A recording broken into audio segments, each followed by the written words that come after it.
le jeu est constitué de plein d'éléments. Vous avez la règle du jeu, très simple. Vous avez un vaste plateau de l'Europe.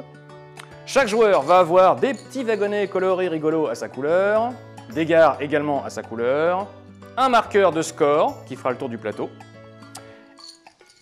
On a aussi des cartes wagons colorées qu'on jouera durant la partie, et puis des cartes destination qu'on va conserver secrètes pour marquer des points.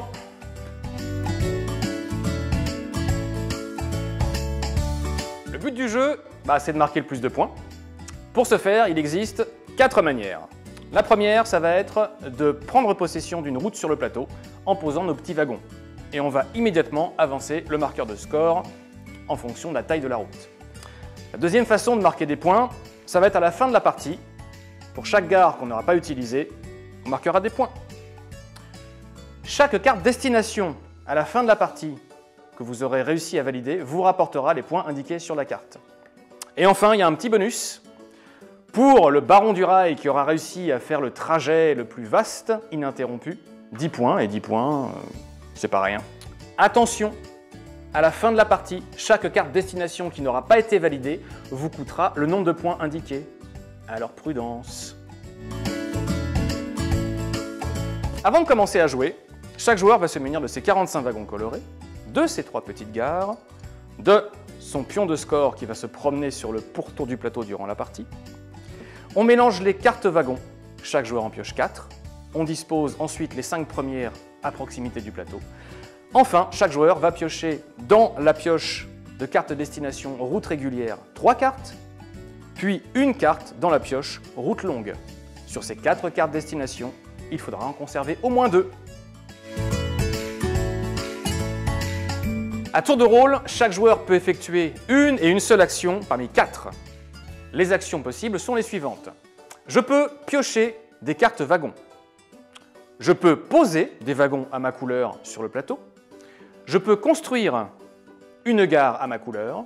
Et enfin, je peux piocher de nouvelles cartes destination. Si à mon tour je décide de piocher des cartes wagons, je vais piocher 2 cartes. Chaque carte peut être prise soit parmi les 5 visibles, soit dans la pioche. Si je prends une carte parmi les 5 visibles, je la remplace immédiatement par celle du dessus de la pioche. Les locomotives sont des cartes jokers qui remplacent n'importe quelle couleur de carte wagon. Si je prends une locomotive à mon tour, c'est la seule carte que je prendrai et mon tour s'arrêtera immédiatement. Et si 3 locomotives sont visibles parmi les 5, on enlève tout et on remplace par 5 cartes nouvelles. À mon tour, je peux décider de prendre possession d'une route, si j'ai les bonnes cartes de la bonne couleur. Par exemple ici, la route qui relie Bucarest à Constantinople est composée de 3 espaces jaunes. En défaussant 3 cartes jaunes, je vais pouvoir poser 3 wagons à ma couleur. Cette route est désormais à moi. J'aurais pu, si je le souhaitais, remplacer l'une des cartes jaunes par une carte locomotive, car comme je vous l'ai dit, les cartes locomotives sont des jokers. Après avoir posé mes wagons, défaussé les cartes, je vais marquer mes points. Une route de 3 espaces va me rapporter 4 points, car en fonction de la taille de la route, je marquerai plus ou moins de points. Une route d'un espace me rapportera 1 point, à l'inverse, une vaste route de 8 espaces me rapportera 21 points.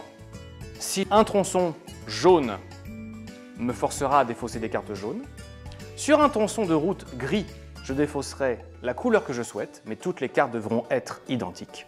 Les ferries sont des routes grises qui nécessitent de jouer des locomotives. Par exemple ici, pour relier Sochi à Sébastopol, je vais défausser une carte jaune par exemple, et une locomotive comme indiqué. Puis je pourrai poser mes 2 wagons et marquer mes points sur la piste de score.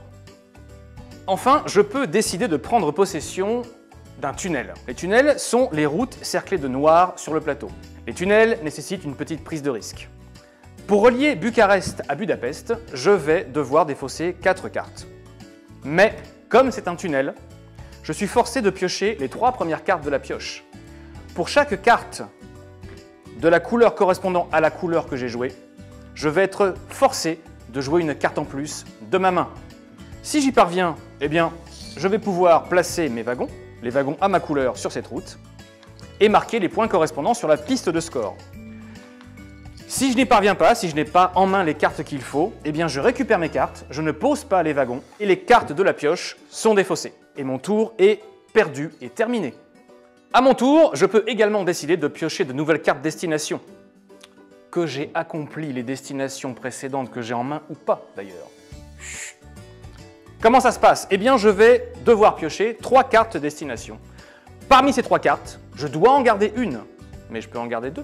Je peux en garder 3, je fais ce que je veux. À mon tour, je peux également décider de construire une gare sur l'une des grandes villes d'Europe. Une des gares de mon stock à ma couleur. Lorsque je construis la première gare, je vais défausser une carte. Si je souhaite construire une seconde gare durant la partie, je vais devoir défausser 2 cartes identiques. Et s'il arrive que je veuille construire la troisième gare, je devrais défausser 3 cartes identiques. Construire une gare, ça sert à quoi? Eh bien, c'est très simple, à emprunter une route occupée par un adversaire. Par exemple ici, je souhaite relier secrètement Sarajevo à Zurich. Or, j'ai ici le joueur bleu qui me gêne car il occupe la route de Budapest à Zagreb. Eh bien, en construisant une gare à Budapest ou à Zagreb, en payant le coût indiqué précédemment, je pourrais considérer que l'une de mes cartes destination reliant Sarajevo à Zurich et empruntant ce tronçon est validée à la fin de la partie.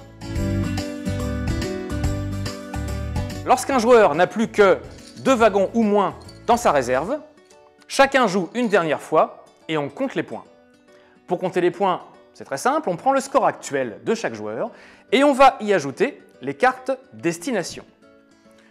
Lorsque j'ai réussi une carte destination, ça me fait des points en plus. Là, 8 points. Lorsque j'ai raté une carte destination, ça me fait des points en moins. Ici, 5 points. On va ajouter les petites gares qui resteront dans la réserve. Chaque gare encore dans ma réserve, c'est 4 points en plus. Et enfin, il y a un petit bonus, et même un gros bonus, pour le joueur qui aura réussi à faire le chemin ininterrompu le plus long avec ses petits wagons. Et là, c'est 10 points, et c'est le bonheur. Et j'arrive ici, et j'ai gagné. Et voilà, vous avez toutes les cartes en main pour devenir le plus grand aventurier du rail. Vous aurez remarqué que sur le plateau, certaines villes sont reliées par 2 routes. À 4 ou 5 joueurs, ces routes sont utilisables. À 2 ou 3 joueurs, en revanche, si l'un des joueurs emprunte l'une de ces 2 routes, l'autre route est inutilisable. Les aventuriers du rail, c'est toute une gamme. Prolongez le voyage avec de nouvelles cartes et de nouvelles règles. Vous pouvez retrouver l'intégralité de la gamme Aventuriers du rail sur tous les supports numériques.